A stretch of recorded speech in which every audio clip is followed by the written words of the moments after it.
কৃষ্ণ বন্ধুরা বন্ধুরা আজ আমি আপনাদেরকে একটি অত্যন্ত গুরুত্বপূর্ণ বিষয় নিয়ে আলোচনা করব। বন্ধুরা আপনারা কি জানেন গরু কি অভিশাপ দিয়েছিলেন, যার কারণে আজ সমগ্র নারী জাতিকে সেই অভিশাপ ভোগ করতে হচ্ছে? এতদিন যা এড়ানো যায়নি, কি ছিল সেই অভিশাপ বা কেনই বা দিয়েছিল? বন্ধুরা আসুন একটি প্রাচীন গল্পের মাধ্যমে তার উত্তর আমরা জানি।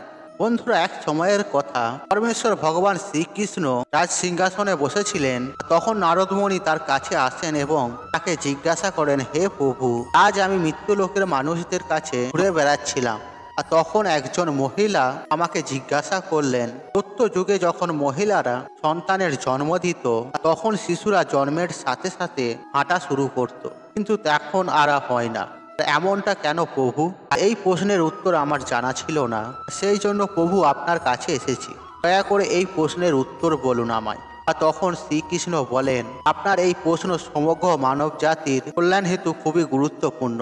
আপনি এই প্রশ্নের উত্তর জানতে চেয়েছেন, তাই আমি আপনাকে একটি গল্প বলি। আর এই গল্পের মাধ্যমে আপনি জানতে পারবেন মহিলাদের সন্তান জন্মের সাথে সাথে হাঁটতে পারে না। আর তখন নারদমণি বলেন, হে প্রভু, আমি এই গল্পটি সম্পূর্ণ শুনব, দয়া করে গল্পটি বলুন। বন্ধুরা আপনিও যদি প্রশ্নের উত্তরটি জানতে চান তাহলে ভিডিওটি শেষ পর্যন্ত দেখুন, এবং ভিডিওটি দেখে উপকৃত হলে ভিডিওতে একটি লাইক করে কমেন্টে জয় শ্রীকৃষ্ণ লিখে কমেন্ট অবশ্যই করবেন, এবং ভিডিওটি যতটা পারবেন বন্ধু বান্ধব আত্মীয়জনদের সাথে শেয়ার অবশ্যই করবেন, তাতে এইরূপ ভিডিও পেয়ে তারাও উপকৃত হন এবং আপনাকে ধন্যবাদ জানান। চলুন বন্ধুরা এবার মূল আলোচনায় প্রবেশ করা যাক। বন্ধুরা পরমেশ্বর শ্রীকৃষ্ণ উত্তরে বলেন, এক শহরে একটি রামু নামে লোক বসবাস করত। আর রামু ছিলেন স্বার্থপর মানুষ। রামুর কাছে একটি গাভী ছিল, আর সেই গাভী দুধ দিত। আর রামু সেই গাভীকে বেশি করে সবুজ চারণ খাওয়াতো, দুধ দহন করত, আর সেই দুধ রামু নিজেও খেতেন এবং তার পরিবারের সদস্যদেরও খাওয়াতো এবং বিক্রিও করত। শুধু গরুর দুধ দিয়েই রামু তার সংসার চালাতো। এইভাবেই কাটছিল রামুর সময়। আর কিছুদিন পর একটা সময় এলো যখন গাভী দুধ দেওয়া বন্ধ করলো। আর গাভীটি দুধ দেওয়ার বন্ধ করার সাথে সাথে রামু তাকে খাওয়ানো বন্ধ করে দেয়। এমন একটি দিন আসে যখন রামু গরুটিকে অনেক পিটিয়ে বাড়ি থেকে নিয়ে যায় এবং এবং জঙ্গলে ছেড়ে দিয়ে আসে। আর তখন সেই গরু একা হয়ে গেল। বেচারা বনে একা একা এদিক সেদিক ঘুরে বেড়ায়।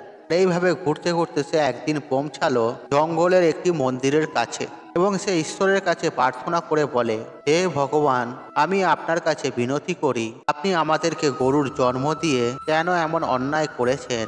84 লক্ষ জন্মের মধ্যে শ্রেষ্ঠ জন্ম মানুষের, তবুও তারা অত পাপ অপকর্ম করে। আর যতক্ষণ আমি দুধ দিতে থাকলাম ততক্ষণ ওই ব্যক্তি আমাকে তার বাড়িতে রাখলো এবং সবুজ গাছপালা খাওয়ালো। আর আমি দুধ দেওয়া বন্ধ করার সাথে সাথে তিনি আমাকে চারণ দেওয়া বন্ধ করে দিলেন। শুধু তাই নয়, তিনি আমাকে বাড়ি থেকে বার করে দিয়েছে। আর এখন আমি এদিক ওদিক ঘুরে বেড়াই, বনের গাছ ও ঘাস খেয়ে পেট ভরাই।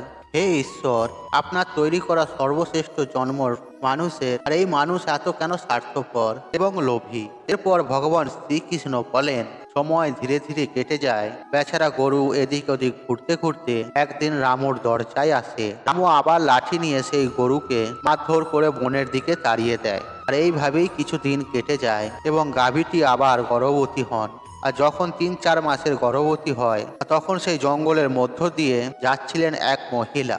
আর মহিলা সেই গাভীটিকে দেখে মনে মনে ভাবলো, এই গাভীটি তো গর্ভবতী, আর আমি এক কাজ করি, আমি এই গাভীটিকে বাড়িতে নিয়ে যাই, আর তার বাছুর হলে আর এই গাভী আমাকে দুধ দেওয়া শুরু করবে। তারপর আমি নিজের দুধ পান করব এবং আমার পরিবারের সদস্যদের ঘরেও খাওয়াবো এবং বিক্রিও করব।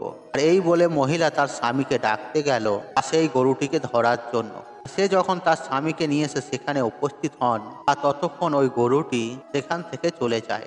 আর দেখতে দেখতে আরো সময় কেটে গেল। তখন সেই গাভী প্রসবের সময় ঘনিয়ে এলো, আর তখন সে বনের নির্জন স্থানে নিয়ে বাছুর প্রসব করলো। আর প্রসবের কিছু সময় পর সেই মহিলা ঘাস কাটতে একই বনে গিয়েছিল। আর সে দূর থেকে দেখতে পেল একটি গাভী তার বাচ্চা প্রসব করেছে। তখন ভদ্র মহিলা তার কাছে গিয়ে আর গরুটির দিকে মনোযোগ দিয়ে দেখলো।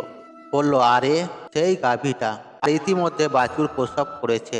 আর মহিলাটি মনে মনে ভাবলো, এখন আমি অবশ্যই এই গরুটিকে ধরে আমি আমার বাড়িতে নিয়ে যাব। আর মহিলাটি যখন এই কথা ভাবছিল, আর তখন সেই মুহূর্তে গরুটি বলল, বোন, আজ আমাদের একটি উপকার করো। আমার সন্তানের সবে জন্ম হয়েছে আর সে হাঁটতেও পারে না।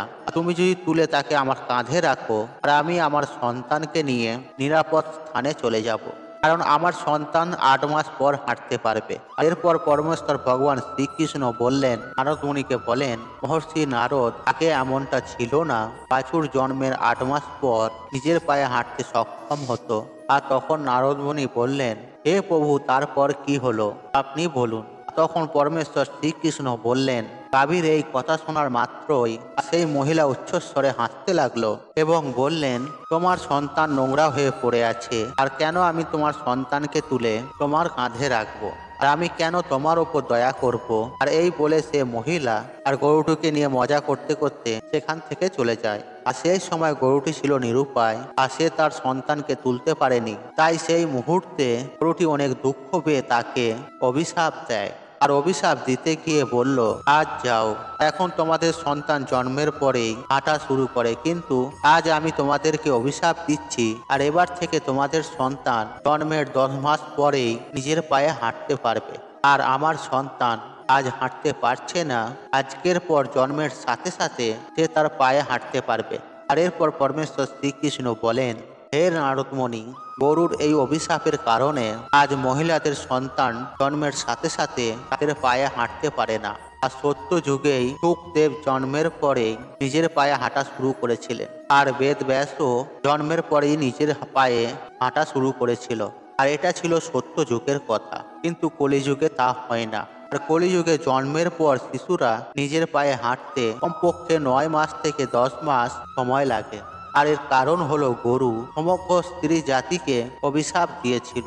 আর সেই দিন থেকে সমস্ত মহিলার সন্তান জন্মের সাথে সাথে হাঁটতে পারার প্রক্রিয়া থেমে যায়। আর গরুর অভিশাপের কারণে শিশু জন্মের 9 থেকে 10 মাস পরেই নিজের পায়ে হাঁটতে সক্ষম হয়, এবং বাছুর একই দিন থেকে নিজের পায়ে হাঁটতে সক্ষম হয়। তাই কারো আত্মাকে কষ্ট দেওয়া উচিত নয়। আর এটাই সনাতন ধর্মের সব থেকে বড় ধর্ম।